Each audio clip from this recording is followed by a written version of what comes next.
Hi అండి. మనమైతే ఈరోజు బీఫ్ రోల్ అయితే చేసుకోబోతున్నాము చపాతీతోటి హెల్దీగా. ఈరోజైతే నేను 200 గ్రామ్స్ బీఫ్ తీసుకొచ్చి ఉడకబెట్టి చిన్న ముక్కలు చేసి పెట్టుకున్నాను. అలాగనే ఒక స్పూన్ వచ్చేసి ఆయిల్ వేసుకుంటున్నాను. బీఫ్ను ఫ్రై చేసుకుంటున్నాను. మిరియాల పొడి, చాట్ మసాలా అందులో వేస్తున్నాను. 2 ఉల్లిపాయలు అయితే కోసి పెట్టుకొని దీన్ని 2 నిమిషాలు వేపుకుంటే కొత్తిమీర, ఉప్పు, చాట్ మసాలా అన్నీ వేసుకొని టేస్ట్ చూసుకొని దానిలో మనం కొంచెం మైనస్ వేసుకొని టేస్ట్కి తగినంత మైనస్ వేసుకోవాలి. తర్వాత కొంచెం కెచప్ వేసుకోవాలి. బాగా చాలా అంటే చాలా టేస్ట్గా ఉంటుంది.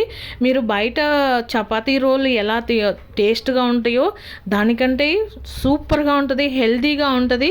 ఇదైతే నేను చికెను సేమ్ బీఫ్ ఎలా చేసుకున్నానో ప్రాసెస్ సేమ్ చికెన్ కూడా 2 చపాతీలకు చేసి పెట్టుకున్నాను. మొత్తం కూడా మిక్స్ చేసుకుంటున్నాను.